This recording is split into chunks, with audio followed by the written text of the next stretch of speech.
જમવામાં થાળીમાં પીરસો એટલે 2 રોટલી વધારે ખવાઈ જાય એવું ટેસ્ટી આજે આપણે લાલ મરચાં અને આદુનું અથાણું બનાવીશું. આ અથાણું એકવાર બનાવી અને ઇન્સ્ટન્ટ જ તમે તરત જ ખાવાના ઉપયોગમાં લઈ શકો છો અને બનતા એ 10 મિનિટ જેટલો જ સમય લાગે છે, ફટાફટ બની જાય છે. તો અત્યારે આ મેં લાલ મરચાં લીધા છે. તમારી પાસે ના હોય તો તમે લીલા મરચાંમાંથી પણ બનાવી શકો છો.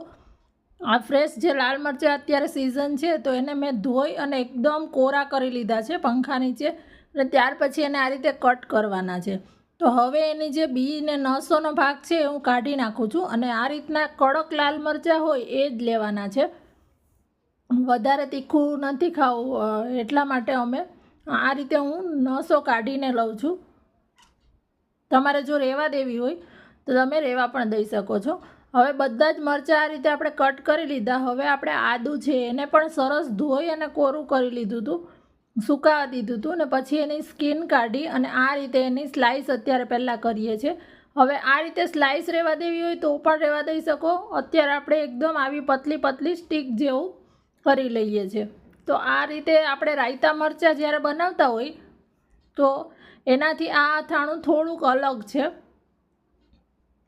જો આદુ અને મરચાં છે એને સરસ સમારી લીધા છે. આપણે એને સાઈડમાં મૂકી દેવાના છે, અને આપણે એક વઘારિયાની અંદર 4 મોટી ચમચી સિંગ તેલને ધુવાડા નીકળે ત્યાં સુધી એને આપણે ગરમ કરવાનું છે. તેલ ગરમ થાય ત્યાં સુધી આપણે મસાલો પહેલાં બનાવી લઈએ. તો અત્યારે મેં રાઈના કુરિયા લીધા છે. રાઈના કુરિયા 3 જે રેગ્યુલર ઘરની ચમચી આવે છે એ 3 ચમચી જેટલા રાઈના કુરિયા લેવાના છે, અને એની સાથે જ 1 ચમચી મેથીના કુરિયા લેવાના છે. અને આ રીતે એક બાઉલની અંદર ખાડો કરી લેવાનો છે વચ્ચે, કે જેમાં આપણે વઘાર કરીશું એટલે. અને થોડાક મેં મરીના દાણા લીધા છે.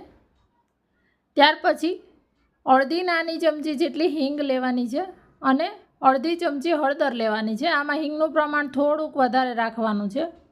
અને આ આપણું તેલ છે એ તમે જોઈ શકો છો કે એકદમ ધુવાળા નીકળે એવું ગરમ થઈ ગયું છે. તો આ તેલને હવે થોડુંક રૂમ ટેમ્પરેચર આવવા દેવાનું છે. હુંફાળું જેવું ગરમ થાય એટલું થવા દેવાનું છે. આપણું તેલ છે એ સરસ ઠંડુ થવા દેવાનું છે, હુંફાળું જેવું. ધુવાળા નીકળી ગયા છે બધા, અને થોડુંક હુંફાળું થયું ત્યાર પછી આ વઘારાની અંદર જે આ છે એમાં આપણે એડ કરી એક વખત બધું મિક્સ કરીને ત્યાર પછી એને ઢાંકણ ઢાંકી અને 2 થી 3 મિનિટ રહેવા દેવાનું છે, કે જેથી બધો વઘાર છે આની અંદર બેસી જાય. જો હવે ખોલ્યા પછી આ રીતે મિક્સ કરી અને આને હવે ઠંડુ થવા દેવાનું છે. એકદમ ગરમ ગરમમાં અત્યારે મરચાં અને બધું એડ નહીં કરવાનું, આને પહેલાં ઠંડુ થવા દેવાનું. આ થોડુંક ઠંડુ થાય આ રીતે મિક્સ કરશું એટલે એની વરાળ બધી નીકળી જશે. જો તમે કલર પણ એનો સરસ હળદરનો પકડાઈ જાય છે. હવે આ થોડુંક ઠંડુ થાય એટલે એની અંદર આપણે 1 ચમચી અધકચરી ખાંડેલી વરિયાળી લેવાની છે, અને એની સાથે જ આપણું મીઠું લેવાનું છે. મીઠું થોડુંક ચડિયાતું લેવાનું છે. જે મરચાં, આદુ અને મસાલા બધાના ભાગનું મીઠું અત્યારે લઈ લેવાનું છે, અને આને એક વખત બધું જ સરસ આ મિક્સ કરી લેવાનું છે. ત્યાર પછી એની અંદર આપણા જે આપણે મરચાં અને આદુ છે એને લઈ લેવાના છે, જેને આપણે પહેલાં જ ધોઈને એકદમ કોરા કરી લીધા. અત્યારે એ ધ્યાન રાખવાનું કે જરાય પાણીનો ભાગ આમાં ના હોવો જોઈએ. બને ત્યાં સુધી આપણે કોરા હોય તો બગડે નહીં જરાય. જો હવે મેં અત્યારે 2 લીંબુનો રસ લીધો છે, એ પણ આની અંદર આપણે લઈ લઈએ છીએ.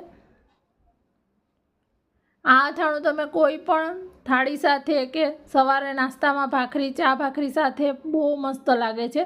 ટિફિનમાં પણ આપી શકાય છે, અને જેને અથાણું આ રીતે ભાવતું હોય પણ મરચાં ના ખાઈ શકતા હોય તો એ લોકો આદું ખાઈ શકે છે. સાથે આપણે મરી એડ કર્યા છે જેને પણ આપણે ખાઈ શકીએ છીએ.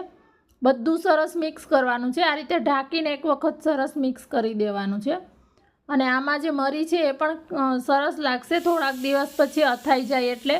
અને જે આદું છે એનો ટેસ્ટ પણ બહુ મસ્ત આવે છે. ને અત્યારે તો વરસાદ જેવું વાતાવરણ હોય છે, અને અત્યારે પેટના પ્રોબ્લેમ બધાને વધારે થતા હોય છે. તો આ આદુથી તમને પેટમાં પણ રાહત રહે છે, અને કોઈ પણ તમે વસ્તુ જમતા હોય તો જમવામાં પણ હળવું થઈ જાય છે,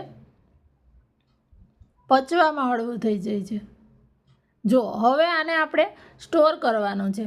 તો આને આપણે મહિના સુધી સ્ટોર કરી શકીએ છીએ. તો આને આપણે કોઈ પણ કાચની ચોખ્ખી બોટલ કે જે ભેજવાળી ના હોય એવી કોરી કરેલી બોટલની અંદર ભરી લેવાનું છે. અને જો તમે વધારે પ્રમાણમાં બનાવતા હોય ને તો કોઈ બોટલ આ રીતે ભરી અને એને ફ્રીઝમાં મૂકી દેવાની, અને બાકીનું જે ખાવાના ઉપયોગમાં લેવાનું હોય એને બીજી નાની જારમાં કે ભરીને તમે રોજ એને સર્વ કરી શકો છો. પણ બધું એકસાથે બહાર નહીં કાઢી લેવાનું. આ ફ્રીઝમાં હોય તો એ વધારે લાંબો સમય સુધી સારું રહેશે. રેસીપી ગમી હોય તો શેર કરવાનું ના ભૂલતા. યુટ્યુબમાં જોતા હોય તો સબસ્ક્રાઈબ કરી દેજો, અને ફેસબુકમાં જોતા હોય તો પેજને ફોલો કરી દેજો.